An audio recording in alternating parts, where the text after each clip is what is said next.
And hello, and welcome to the latest Kite Factory Fireside Chat. So I'm Mike Colling, the founder, and we are the Kite Factory, an independent performance media agency that uses heart, art and science to grow clients' reach, reputation and net revenues. And I'm privileged to be joined today by Jayne George. Hi. Who's the Director of Fundraising, Marketing and Media at the RNLI. Jayne is an experienced and successful charity leader in the UK and has held senior positions at Save the Children, the Children's Society, the RNLI, twice now, and at Guide Dogs. And not content with transforming fundraising at the RNLI, Jayne is also collaborating with senior fundraisers globally to design an international leadership program specifically aimed at growing both the number and the capability of senior fundraisers across the world. I'm also joined by Dr. Adrian Sargeant. Hi, everyone. Adrian's the co-founder and co-director of the Institute for Sustainable Philanthropy. He's also an adjunct professor of philanthropy at the Lilly Family School of Philanthropy at Indiana University, where he was the first Hartsook Chair in fundraising, and he holds other professorships across the world. Essentially, Adrian is the leading academic working in the field of fundraising, and he brings a much needed discipline to a field that often has much knowledge of what happened, but less understanding as to why it happened and as to what might happen next. So the three of us are here today to spend 20 minutes or so discussing the evolving importance of education in fundraising, education's role in creating growth in today's fundraising world, and what a great fundraiser looks like in 2021. And all of this in the context of the launch of the latest edition of Fundraising Principles and Practice. That's co-authored by Jayne and Adrian, which we published this summer. So Adrian, this is the third edition of the book. You first published it in 2010. What inspired you to write it in the first place? Well, it was originally part of a broader project. It stemmed from a kind of feeling that fundraising shouldn't be the only profession that you don't need to know anything to join. And historically, there hadn't been an attempt to sort of pull together a body of knowledge that fundraisers would be exposed to in a professional qualification program. And so back in the sort of early mid 2000s, the Institute of Fundraising and I sat down and worked out what a certificate in fundraising might look like and a diploma in fundraising management. And they were introduced for the first time in around 2010, I think. So the textbook was really designed to support students who were studying that program, very much like you'd have a textbook for any other professional or university course that you'd be taking. And there hadn't been one of those produced before. There are plenty of really good how-to books. Valerie Morton's Corporate Fundraising, for example, is a good example of that genre, and Ken Bennett's Relationship Fundraising. So there's a lot of this specifics in fundraising, but not drawing in all of the scientific knowledge alongside that professional practice and then offering that for students. So very much a why something happens rather than just what happens and repeat it ad infinitum. So creating that understanding of the structure and the discipline. Yes, the idea was to pull together some ideas, structures, theories, frameworks that folks could use to plan their fundraising and think about how to implement fundraising in a way that's consistent with the code of fundraising practice. And it's that blend of academic rigor and theory alongside the cutting edge professional practice that I think makes the book unique. And that's where you came in, Jayne, isn't it? So this is your first edition where you're a co-author, and it's also the first edition where they've had a practitioner as a co-author. Yeah, so well, why did I get involved is simply answered by the fact that Adrian asked me to. So that's the kind of short answer. The longer answer around my kind of personal motivation, I won't reiterate all the points that Adrian's made about how one becomes successful in the fundraising field, what the professional criteria is, because he's done that. But from my point of view, I'm I've always been really, really interested in the development of a team. So I always think that, you know, the mark of someone in my position is borne out by my success, is borne out by the success of any team that I build. And in order to build a team, you need to have succession plans and. So I come at it from the very kind of quite narrow perspective, actually, of saying, in order to make people good fundraising practitioners, they need to be able to read the academic research. And I hope that what I can add is the application of that research into a fundraising plan strategy that will be successful. And we need more talented and successful fundraisers in our field. So yeah, so I come at kind of quite a purist view, really, just about the education of the next generation of fundraisers. Well, and the application, you know, as Zanussi would say, you know, it's the appliance of science. So you're taking that theory and then showing how it can be taken into best practice in 2021. Yeah, exactly. And of course, it's, you know, like everything, and especially in the last year, Mike, things have changed so quickly in terms of our ability to respond, and how do you know what you're changing unless you understand what you're doing in the first place? So you know, as I say, the last year shows us just how important it is to understand exactly what it is that you're doing and apply best practice at every stage. Yeah, and what we've seen in the last year is the gap in the quality of fundraising really open up. So the difference between, say, the top decile and the rest of the market, let alone the bottom decile, I think in 2020 became bigger than I've ever seen it in 30 years, you know, working with fundraisers. Yeah, so exactly, that comes from a confidence that good practice and theory kind of coming together will lead you to be able to, even in times where you feel vulnerable, or you feel a little bit more nervous than you would normally feel about, you know, spending a charity's money on fundraising, having that track record, having that theory, and having had the experience of doing it, I think is what would have led to that big gap opening up. It's simply because you would have had more experienced fundraisers working in, you know, the bigger and more successful charities, and that's just that's something that I notice every day, actually, because the way social media works now with kind of fundraising chat rooms and so on, so many days I kind of look at that thread and think, we've still got a long way to go in terms of just giving people the basics. So, you know, anyone watching, do the certificate is my advice. Read the book and do the certificate, you know, because it'll give you a good grounding. And is that what you think makes a great fundraiser in 2021? Somebody with experience and somebody with confidence? Right, so Adrian might want to come in on this as well. So I'm a firm believer that the ability to think critically is the greatest skill of fundraising, because everything we do is adapted, borrowed from, you know, a lot of it's adapted, borrowed from marketing theory and principle, but making it work in a charity setting is what makes great fundraisers. And in order to do that, well, there's a whole range of building blocks, but understanding the theory and what's worked in the past is the first of those. The second, in my humble opinion, is that you need to build a really good team of talent and attitude around you that really believe in what they're doing, because for me, it's the passion that fundraisers bring to their work that makes them great rather than good.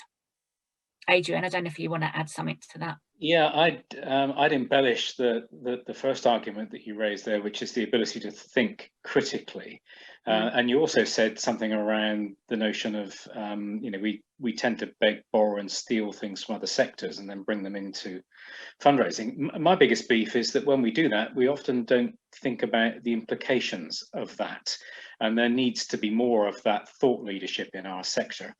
I'll give you an example of what I mean. I noticed at the end of last year that many charities were starting to use behavioral economics to increase the response rate to their appeals. And it's almost like a deja vu all over again for me, because I look at the use of some of those techniques. So, for example, you might say most of our supporters are giving £20, and the ask string starts from 5 and goes through to 70, Well, if you were only going to give 5 or 10, how are you feeling at that point when somebody's told you that everybody else is giving 20, right? Yes, it might be a technique that increases the amount that people give, but it's also a technique that's very capable of making people feel bad. And behavioral economics doesn't care about how it makes people feel. It simply cares about getting more people to take the action. So that's one example, where I think that there needs to be more critical thinking and thinking about what ideas might be most relevant for our context. And if I can be just a little more controversial, I think it's long past time that we stopped importing ideas and started coming up with some of our own.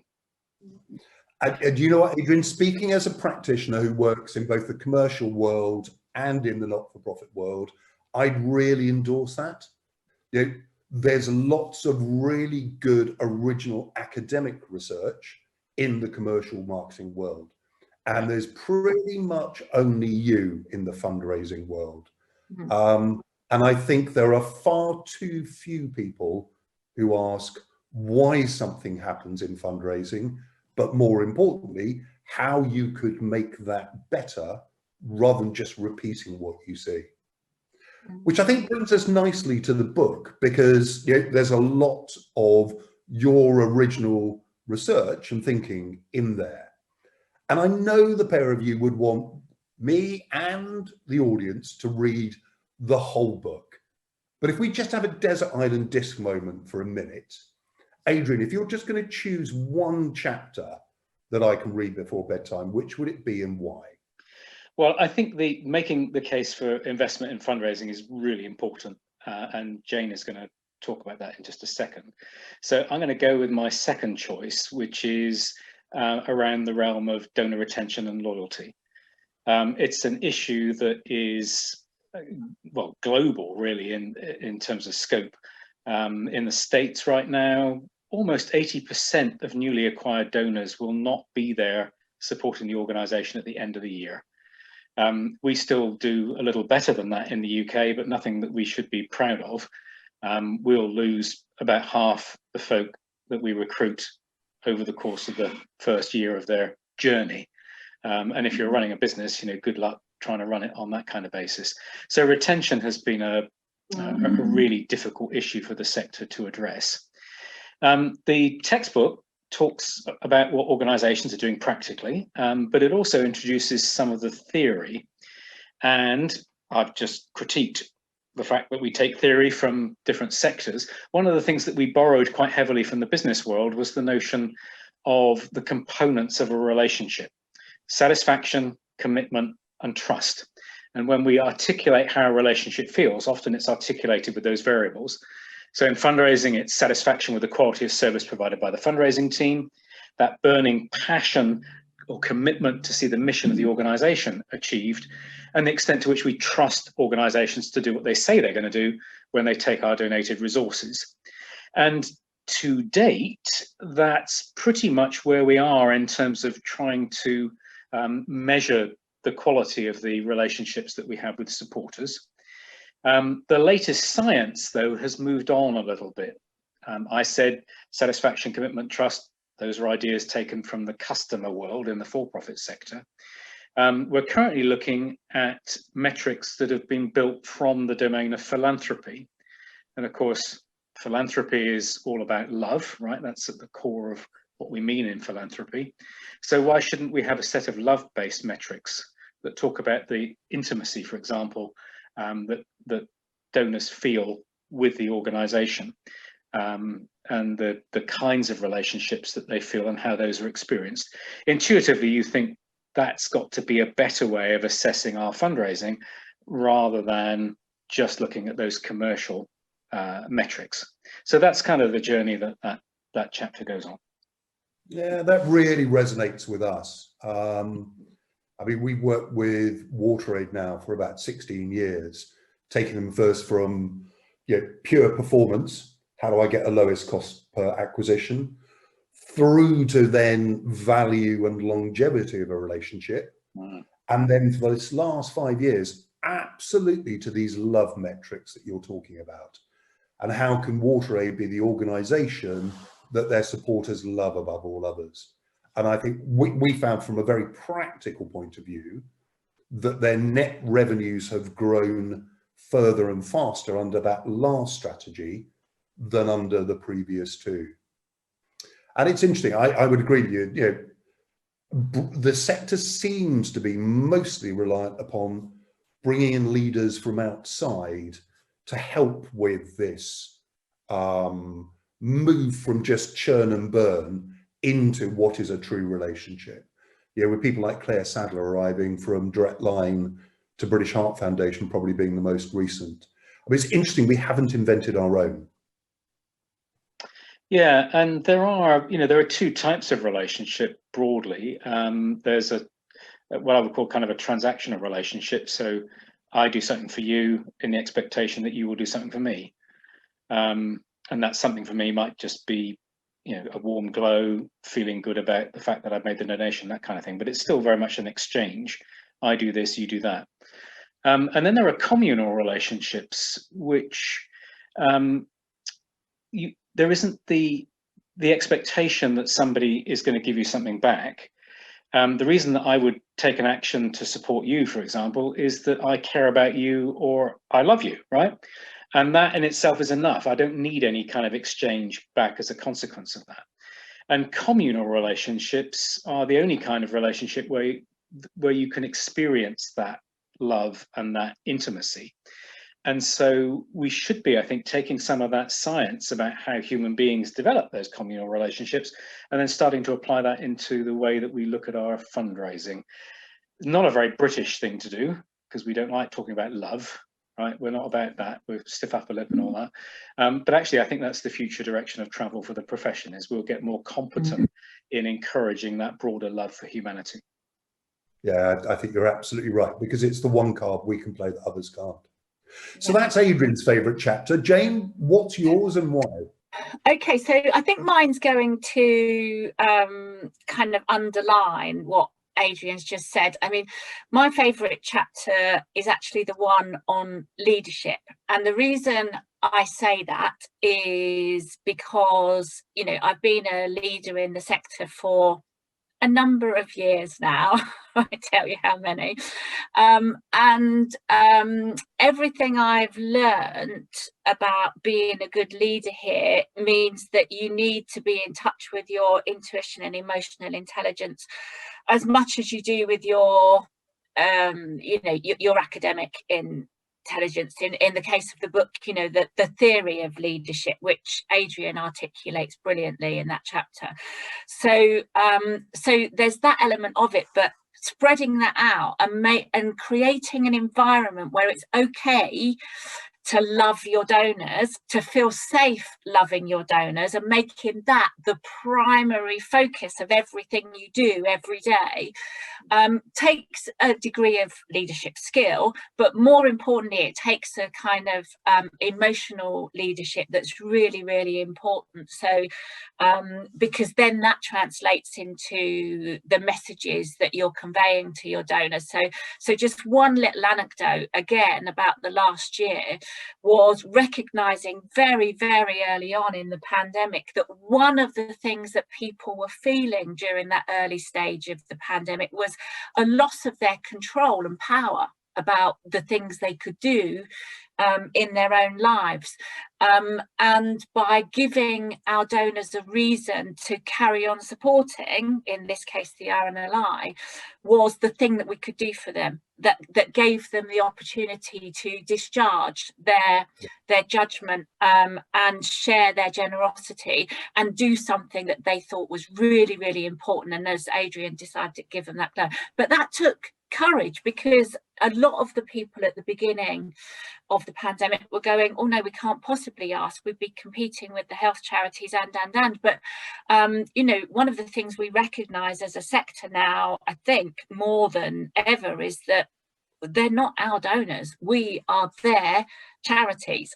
So if people want to support us, giving them an opportunity to do that becomes almost dutiful, you know. So the leadership to do that, and as Adrian kind of pointed out, the other really, really big role that kind of is different in the charity sector is convincing people around the organisation that fundraising is not about the money, it's about the mission, and growing fundraising, if you want to achieve your mission, is the only independent way of achieving that. So so if you know, they're kind of two very, very distinct factors about third sector leadership that I think we should never lose sight of. And so I still get, you know, when Adrian does the great fundraising masterclass, I still get kind of really excited when he does that section on leadership and what that is about, because, you know, it's like holding a mirror up to myself now, because I've heard it so many times, it's ingrained. Putting that into practice every day becomes joyful. You know, it just becomes the way we do things around here. And that is all centered around our people loving our donors. So it's all about, in our case, one crew. And we talked about the importance of the emotional connection between supporters and organisation. But how important was it in 2020 to just make the case for investment? I mean, you hear the stories about trustees, especially, running for cover and cutting costs right, left and centre. Well, and furloughing fundraisers, which was an interesting situation. So I have a very, very clear view of this, and that is, if you put investment in the hands of great fundraisers, you will get a return that is greater than anything you can achieve from the stock market or bonds or any other form of traditional investment. So so making the case for doing that means that you have to be confident yourself, you have to be confident that your team are going to deliver the results that you're promising, you have to be confident that you can engage with donors in the way that Adrian described, so that they will give, and they will give over a period of time, and you then have to take all of that, tie it up into an investment strategy, talk the language of the treasurer or your finance director, and convince them that this is the right thing to do. Of course, it helps if you've got a track record, but if you haven't, borrow someone else's. And that really is at the heart of this, which is great education makes great fundraisers. Yeah, and we think this is a great tool to help with that journey. So Adrian, when is the latest edition published? They are saying that it'll be sometime towards the end of June, which would be great, because the Institute, I think, has courses starting again for the next semester in September. So by the time you see this, that book should have been published. And if there's anybody in your organisation that is going to be participating in the Institute's training this year, then the Kite Factory are going to offer 25 copies free to the first 25 viewers of this that contact us. And with that, I'm going to say goodbye to Jayne and goodbye to Adrian, and thank you very much indeed for spending time in a fireside chat with the Kite Factory. Yeah. Thanks, Mike. Lovely to see you. Yeah, thank you. Lovely to see the pair of you as well. Okay, stay safe and enjoy the unlocking as it comes. Yes. Take care. Bye. Bye.